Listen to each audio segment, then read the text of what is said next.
তো দেখছি বন্যা হয়ে গেছে, আর ঘরের ভিতরেও পানি ঢুকে পড়েছে। এখন আমরা কি করব মা?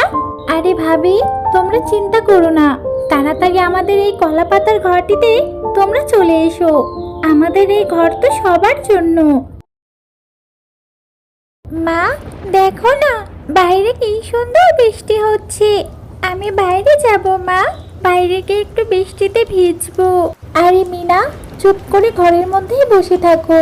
বাইরে অনেক ঝড় বৃষ্টি হচ্ছে, এবারে মনে হয় অনেক বন্যা হবে। বন্যা কি গো মা? বন্যা আবার কেমন হয়? আমি তো কখনো বন্যা দেখিনি। বন্যা হলে গ্রামের মধ্যে পানি চলে আসে, আর সবার ঘরের মধ্যে পানি ঢুকে ঘর তলিয়ে যায়। তাহলে বন্যা হলে আমরা থাকবো কোথায় মা? ঘরে যদি পানি ঢুকে পড়ে তাহলে তো আমরা ঘরে ঘুমোতেই পারবো না, আর আমাদের তো কোথাও যাওয়ার মতো জায়গা নেই। আল্লাহর কাছে প্রার্থনা করো যাতে বন্যা না হয়। বন্যা হলে মানুষের খুব অসুবিধা হয়ে যাবে। কি ঝড় বৃষ্টি শুরু হলো রে বাবা, মনে হচ্ছে বন্যা হয়ে যাবে। একবার এমন হয়েছিল যে বন্যায় পুরো গ্রাম তলিয়ে গিয়েছিল।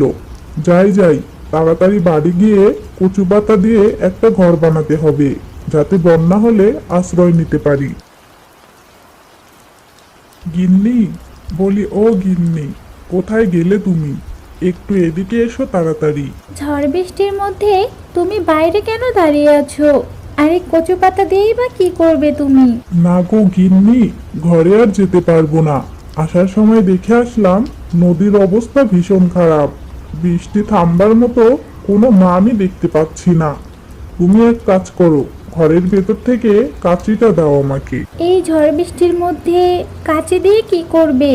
তোমার কোথাও যেতে হবে না, তুমি বরং ঘরে এসো তো। বেশি না বুঝে কাঁচিটা আগে দাও তো। আর চারপাশের যা অবস্থা, তাতে বোঝা যাচ্ছে বন্যা হবে। আর সবার আগে আমাদের বাড়িটাই তলিয়ে যাবে। আমাদের বাড়িটা যে নিচু জমিতে, জমি থেকে বেশ কিছু কলা গাছ কেটে কচু পাতা দিয়ে ঘর বানাবো, যাতে করে বন্যায় আশ্রয় নিতে পারি। কি ব্যাপার কি মিসকে দাদা, তুমি এই ঝড় বৃষ্টির মধ্যে কলা গাছ কাটছো কেন? সে কথা বলো না বান্টি ভাই, যে কোনো সময় বন্যা হতে পারে।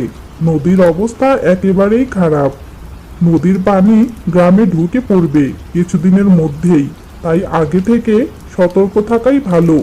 বৃষ্টি থামবারও কোনো নামগন্ধ নেই।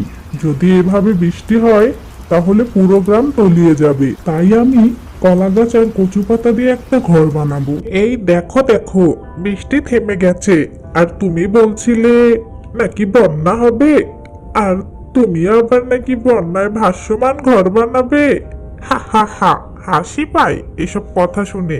কিন্তু লোকের কাছে কিছু বলো না, তাহলে তোমাকে পাগল ভাববে। এ কথা বলে বান্টি বানর সেখান থেকে চলে যায়, আর মিচকে শিয়ালও কলা গাছ নিয়ে তার বাড়ি ফিরে আসে। কি গো বাবা, তুমি এত কলা গাছ কেটে এনেছো কেন? আর এখানে অনেক কচু পাতাও দেখছি, এগুলো দিয়ে তুমি কি করবে বাবা? মারে, সামনে বন্যা হবে, তাই আমি আগে থেকেই সব প্রস্তুতি নিয়ে রাখছি, যাতে বন্যার সময় আমাদের গৃহহীন না হতে হয়। এগুলো দিয়ে কি তুমি ঘর বানাবে বাবা? খুব সুন্দর হবে ঘরটা, তাই না বাবা? হ্যাঁ রে মা, আমি এই কলা গাছ আর কচু পাতা দিয়ে একটা ঘর বানাবো, যাতে আমরা বন্যার সময় এই ঘরে ভেসে থাকতে পারি।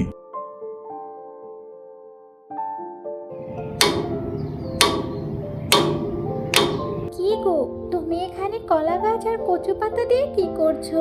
সেই কখন থেকে দেখছি। কাজ করছি গো, দেখবে একদিন সারা গ্রামের মানুষ আমার প্রশংসা করবে। আচ্ছা ঠিক আছে, তুমি কাজ করো, আমি একটু পুকুর পাড়ে গেলাম গোসল করতে। তুমি একটু তোমার মেয়ের দিকে খেয়াল রেখো, চোখের আড়াল হলে তো তাকে খুঁজে পাওয়া যায় না। ঠিক আছে যাও, তবে তাড়াতাড়ি ফিরে এসো, আমার কিন্তু বড্ড ক্ষুধা পেয়েছে। এরপর শেফা শিয়ালিনী পুকুর পাড়ে যায় গোসল করতে। আরে ভাবি, এসো এসো, গোসল করতে এসেছো বুঝি? তোমার সাথে কিছু কথা আছে। হ্যাঁ ভাবি, গোসল করতে এসেছি। যা বলার বলো। ওদিকে আবার তোমার দাদা না খেয়ে বসে থাকবে। গোসল সেরে আবার আমাকে চলে যেতে হবে। তোমরা নাকি নতুন ঘর বানাচ্ছ, তাও আবার কচু পাতা দিয়ে? একদিন দাওয়াত দিতে হবে তোমার ওই কচু পাতার ঘর দেখার জন্য। সে কি ভাবি, এ কথা তোমাকে কে বললো? আমরা কচু পাতা দিয়ে ঘর বানাচ্ছি? তোমার দাদাই বলল। সে নাকি রাস্তা দিয়ে যাচ্ছিল, তখনই নাকি মিসকে দাদা তোমার দাদাকে বলেছে। সে এসে আবার আমাকে বলল সামনেই বন্যা হবে, তো এই জন্য একটা ভাসমান ঘর বানানোর চেষ্টা করছে তোমার দাদা। ঘর নাকি আবার ভাসমান, তাও আবার কচু পাতার ঘর। তুমি বরং দাদাকে ডাক্তার দেখাও, মনে হয় দাদার মাথা খারাপ হয়ে গেছে। কি আজে বাজে কথা বলছো তুমি? তুমি থাকো, আমি বাড়ি গেলাম, আমার আর গোসল করতে হবে না। সে কি ভাবি, চলে যাচ্ছ কেন? গোসলটা তো দিয়ে যাও। কি গো, তুমি না গোসল করতে পুকুরে গেলে, আর গোসল না করেই চলে এলে যে? তোমার কাপড় চোপড়ও তো শুকনা দেখছি। কি করে গোসল করব? তুমি যা শুরু করেছো, তাতে কি আর আমার মুখ দেখানোর মতো জায়গা আছে?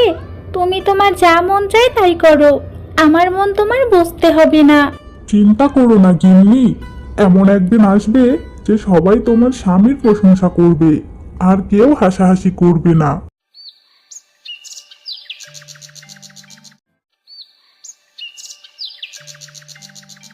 মা, এই তো দেখছি বন্যা হয়ে গেছে, আর ঘরের ভেতরেও পানি ঢুকে পড়েছে। এখন আমরা কি করব মা? কোথায় যাব?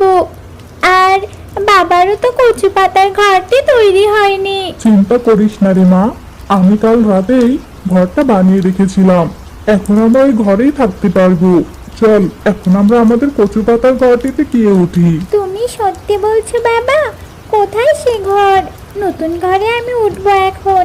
চলে বাবা, আমরা বরং সেই নতুন কলা গাছের ঘরটিতে গিয়ে উঠি। হ্যাঁ গো, তুমি এই কচু পাতার ঘর বানিয়েছো বলেই আমি কত কথাই না তোমাকে শুনিয়েছি।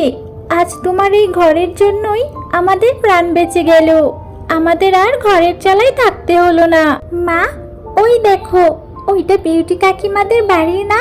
ওরা ঘরের চালায় ভেসে আছে। চলো না মা, আমরা ওদেরকেও আমাদের এই কলা পাতার ঘরটিতে নিয়ে আসি। আরে ওই দেখো দেখো, একটা ভাসমান কচু পাতার বাড়ি। ওটা মনে হয় মিসকে দাদার সেই কলা গাছের বাড়িটা। আজ যদি ওদের সাথে আমরা খারাপ ব্যবহার না করতাম, তাহলে ওরা হয়তো আমাদের ওই ঘরটিতে আশ্রয় দিত। আরে ভাবি, তোমরা চিন্তা করো না, তাড়াতাড়ি আমাদের এই কলা পাতার ঘরটিতে তোমরা চলে এসো। আমাদের এই ঘর তো সবার জন্য, তোমরা সবাই আমাদের ঘরে আশ্রয় নিতে পারবে। ভাবি, তুমি আমাকে মাফ করে দিও। আমি সেদিন অনেক কথা শুনিয়েছি তোমাকে। তোমরাই ঠিক ছিলে। আজ যদি আমরাও এরকম ভাসমান বাড়ি বানাতাম, তাহলে আমাদের এভাবে ঘরের চালায় থাকতে হতো না। হ্যালো বন্ধুরা, গল্পটি ভালো লেগে থাকলে চ্যানেলটি সাবস্ক্রাইব করে দিবেন এবং পাশে থাকা বেল আইকনে প্রেস করে আমার পাশেই থাকবেন। ধন্যবাদ।